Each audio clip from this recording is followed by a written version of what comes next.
Welcome to the Habits to Goals podcast with Martin Grunberg. It's time to take control of your life. Are you ready to achieve goals faster and more consistently than ever before? You need the Habit Factor. You're listening to Habits to Goals, the podcast that helps you create the habits that lead to success.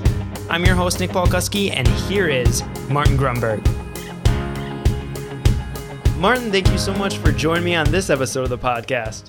Nick, it is terrific to be here. How are you? I am doing phenomenal. I'm super excited because up here in Wisconsin, we finally broke out of freezing temperatures. Oh, man. I'm sorry to hear that. I mean, it's great that that's happening. I'm just reflecting on, the ocean temperatures like 62. There's spring breakers running up and down the boardwalk here in Pacific Beach and Mission Beach, and half of them are from,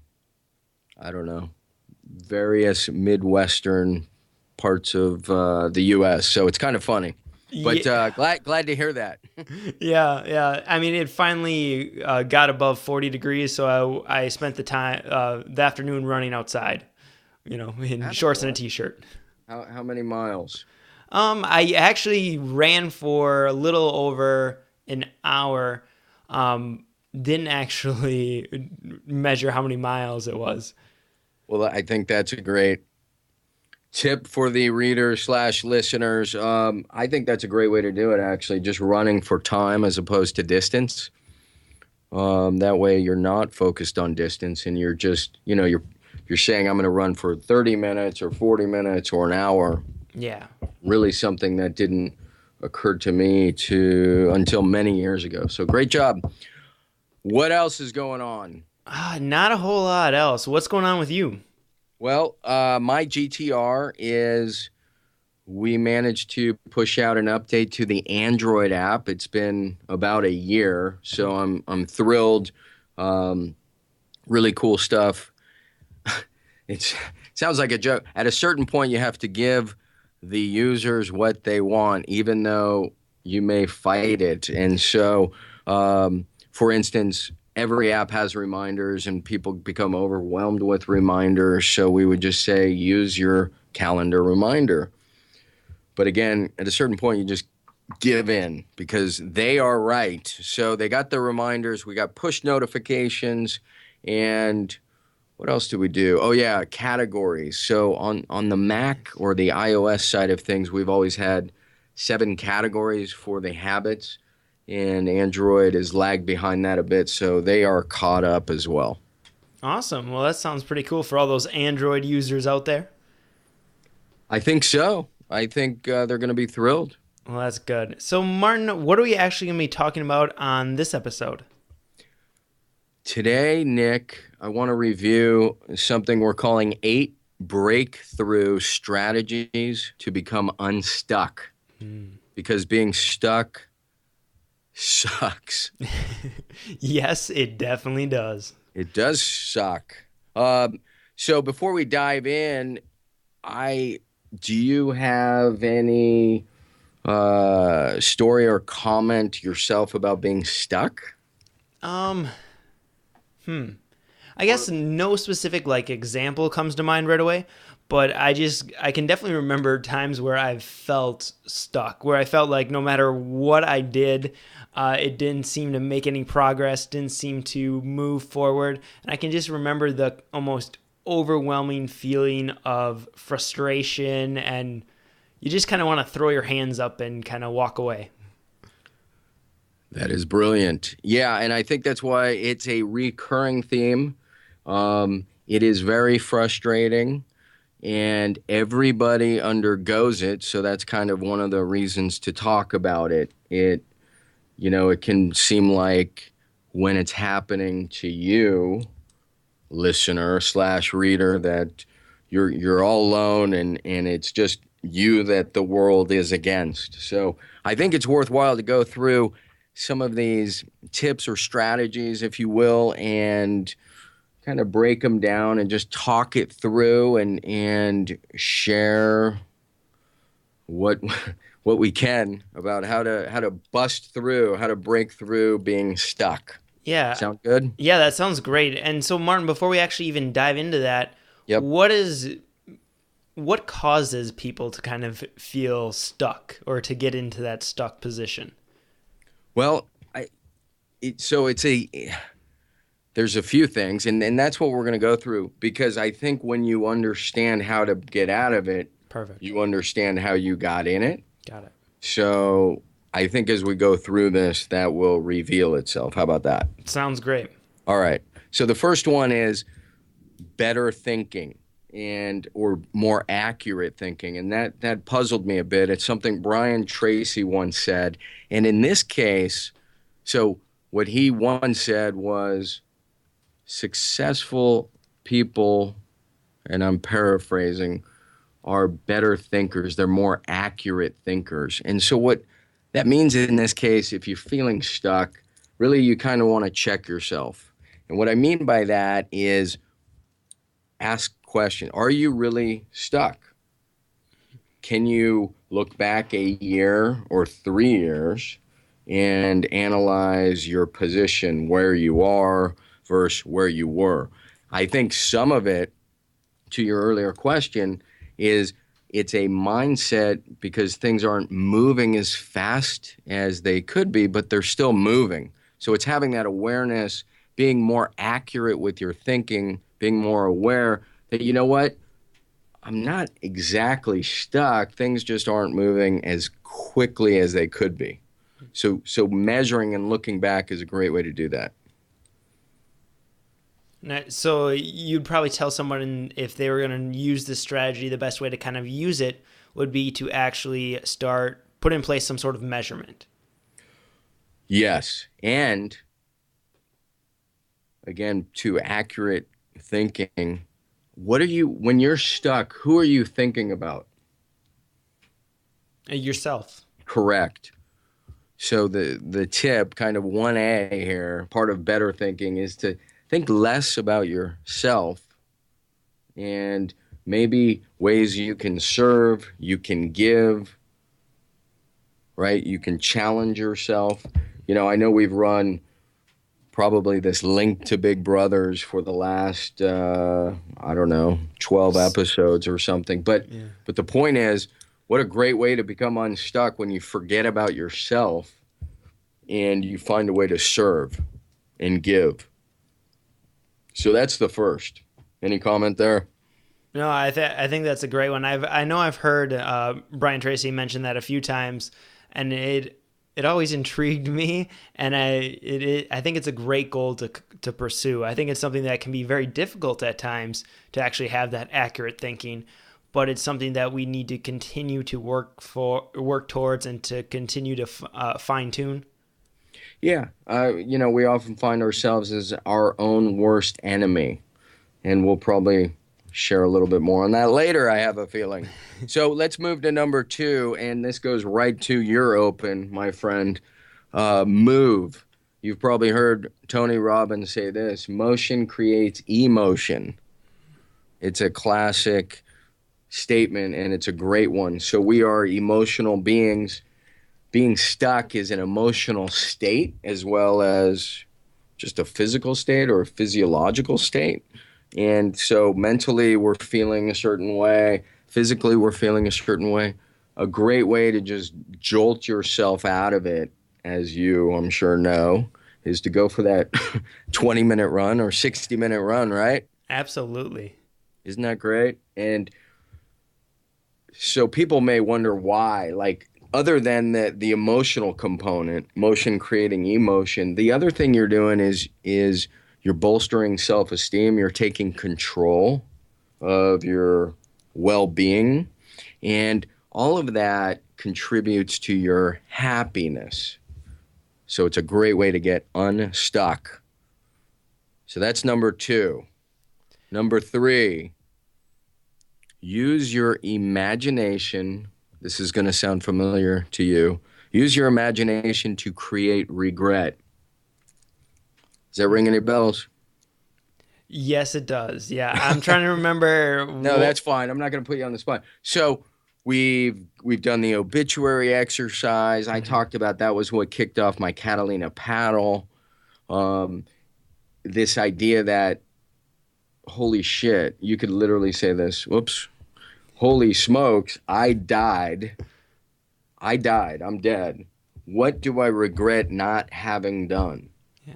And I can guarantee you that will jolt you or help to bump you out of this feeling of stuckness, because you quickly realize, oh, shish kebab, I wanted to visit Paris. So maybe it's a year away, but you start researching, you look up places you can stay, you get excited about it, you take these little steps over time, and it's all because you asked that question, you've used your imagination, and you've used emotion as well and created some regret. The book, the app, the Catalina paddle, the 32-mile ocean paddle, the Ironman, all kind of came out of that question for me. So I continue to repeat it. I was in a very kind of stuck place when that all came about. So there you go, bud. Awesome. So now we have create more accurate thinking. You got to move, and then to actually sit and create regret. So what's number 4? Good one. He's taking notes. I love it. So the fourth is, it's so easy to feel stuck if you begin the comparison game, and you kind of beat yourself down. You're like, well, this person's doing this. And I keep seeing these, ironically, posts on Facebook about how Facebook is basically depressing people. Yeah. So I think it's that there's that old 20, 40, 60 rule, if I can get this right. At 20, I was worried what everybody thought about me. At 40, I didn't care what people thought about me. And then at 60, I realized nobody was thinking about me.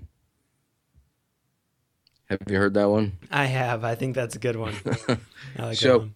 Yeah, I think when you start comparing, it's easy to feel stuck. And really what I find is it just means your focus is in the wrong place. So before, and it's really funny, Nick. So we did an episode on paradox not too long ago, and here I am. Earlier I said stop thinking about yourself, and here I'm saying stop thinking about others, think about yourself. And again, contextually, hopefully they both make sense. Yeah, I definitely think they do. And really what this one is about is more or less realizing that other people care less about you than you think they do. Yeah, and it's not that they care less about you, at least from my experience, it's that they're so busy, time is going so fast, they have a million problems of their own, mm-hmm. And so it's not that they care less about you, they just have their own problems, they got their own fish to fry. Yeah, they're just so wrapped up in their own thing. Correct. So let's move to number 5. To get unstuck, find heroes, find inspiration, read, and we talked about this, autobiographies of other people. And again, this sounds dichotomous, but because we just said don't compare, now I would say you can compare when it's serving. In other words, you may feel like, I don't want to say a bad word. You may not feel good about yourself, but guess what? You can always find people who are doing a lot worse. Yes. So I'm saying here, find heroes, find inspiration. You can also say, here's an example. How about this?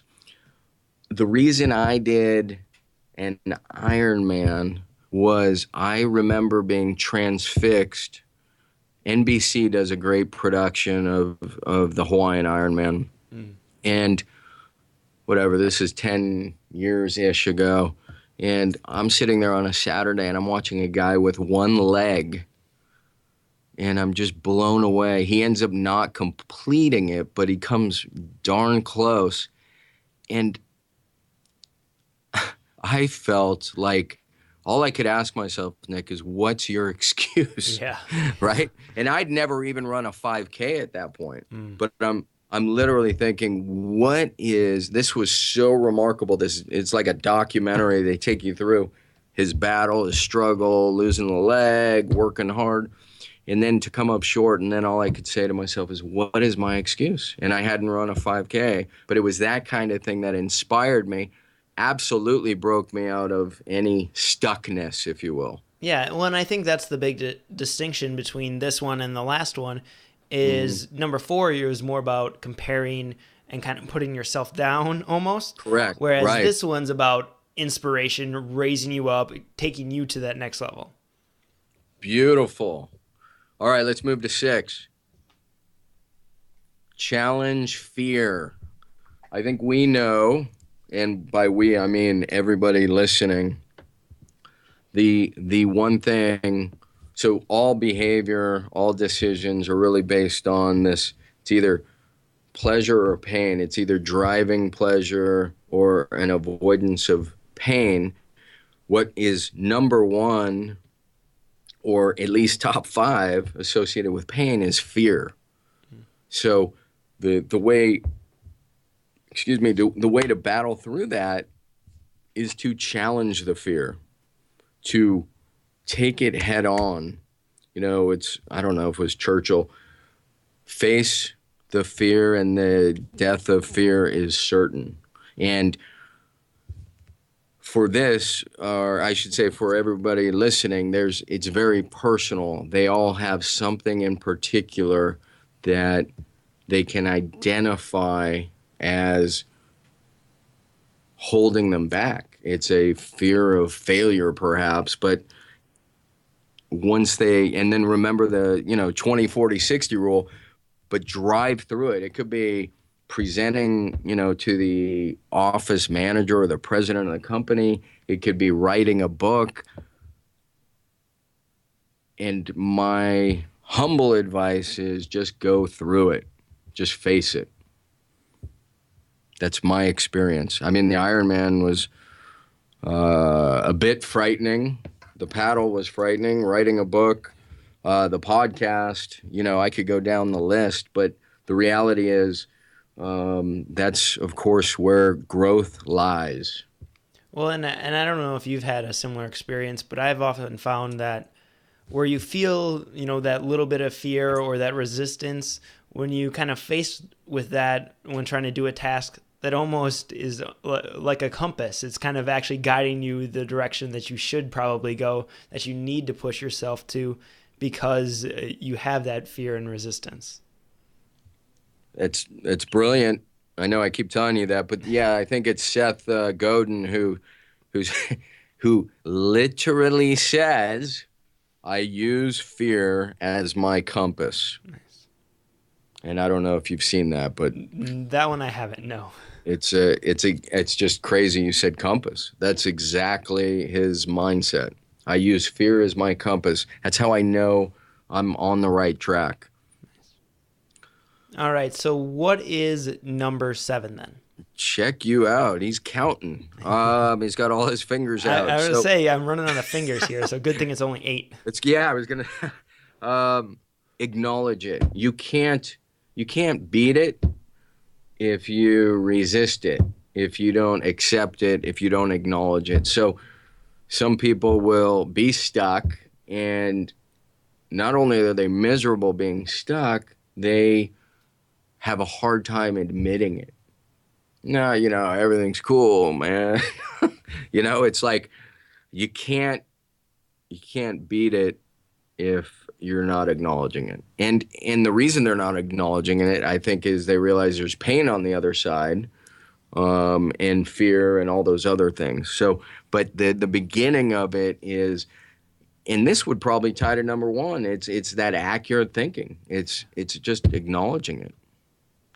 Yeah, and are you mainly talking about just acknowledging it to yourself or acknowledging it to other people, or both? Just yourself. There's no, life is a very personal experience in the end. So, yeah, just yourself. And really, it helps you know kind of which way the wind is blowing, so to speak. If you go through that and you say, well, where was I? Again, going back to that accurate thinking, the first question, where was I a year ago? Where was I 3 years ago?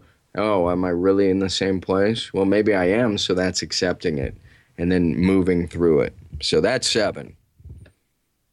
All right, we are down then to our last one. What is number 8? We are, and I could probably tack on another 10, but these are a great 8, and it's tracking. Once you identify what those behaviors are. So track it to me is how you move through it. You move through stuckness in small bites. It's the quote in the book that the most important step is the nearest one. The best or the most important shot in golf is the next one. It's this idea that you can think big, you can have great big dreams. And by the way, this is a lot of stuck people. They have these big dreams, they talk about big things, and they don't take the baby steps. And what I'm saying is if you track them, which, by the way, will help you form the habits that will help drive the momentum, then you get out of this stuck feeling, this stuck place. And that kind of brings me to my tip. It's a bit of a funny story in that, so I moderate this group of entrepreneurs, and one of the gals gave me, as part of the moderator, I have to limit everybody's time. So I have a 4-minute timer, and I turn it upside down, and then I turn it right side up. And she thought that was so neat. Around Christmas time, she bought a timer for me. Not a big deal. It sat on the ground in a box for 2 or 3 months, and unintentionally, it came out of the box. It was sitting by my computer, and of all things, because I actually write about this in The Habit Factor, how you use your timer on your phone and you write for 20 minutes. But this is taking it to another level for 4 minutes of just pure focus. So I had this sand timer. I just set it up. And before I knew it, I was just found terrific momentum. And the book was humming along. And I've been using this 4-minute timer. And there are great advantages versus the phone. You get texts, you can browse. There's all sorts of distractions, voicemails. But this old school, as analog as you can get, sand timer has just been brilliant. And that ties right into tracking. So it's just this idea of going so small to get momentum to go big. So there you go, buddy. I love that. And that kind of goes back to a philosophy we've talked about a few times here on the podcast, is just having the bar as low as possible. That's right. Yeah, and just whatever you can do to get that little win, to take that one little step and then just stack them together, and slowly it compounds and grows and the snowball is rolling downhill. Amen, brother. Amen. So that brings me to, I know we got to wrap this up. And I don't know if you know, I think I mentioned it earlier, but something I did probably over a year ago, again, because this is a common theme. I will get emails of people saying they're stuck. So I created a webinar. It's like 10 courses. Each one's 30 or 40 minutes. It's on the Habit Factor website.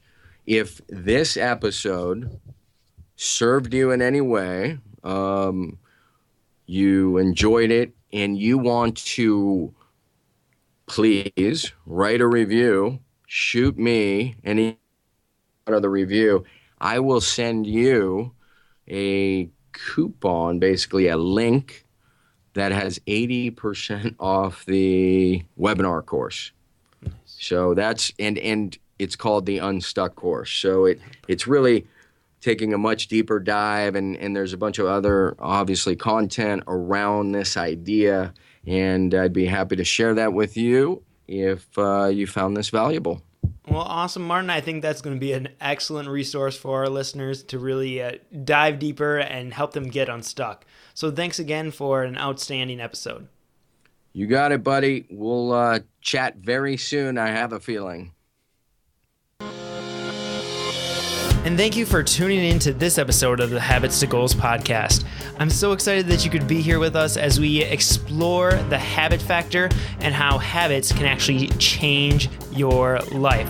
We'd love to hear what your big takeaways were from this episode. Simply go to thehabitfactor.com/podcast. And you can find all the episodes, all the previous episodes, and the show notes there, as well as all the resources that were mentioned in this episode of the podcast.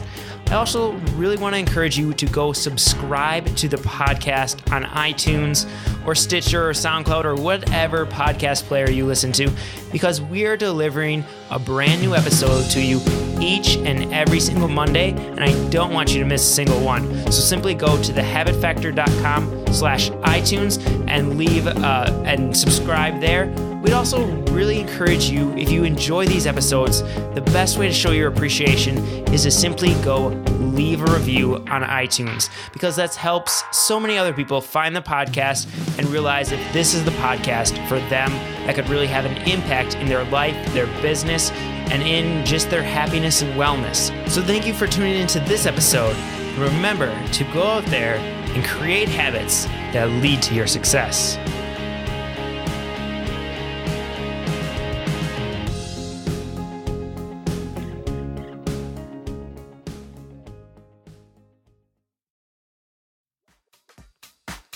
If you're looking to grow your business using podcasting, but don't have the time to edit the audio, insert the intro and outro, write up the show notes, post the episode to all the different sites, and do all of the ridiculous back-end work that's required, then you need yourpodcastguru.com, where you bring the content and we take care of the rest. We'll even co-host the show for you. Visit yourpodcastguru.com right now to explode your audience and crush it in the podcasting world.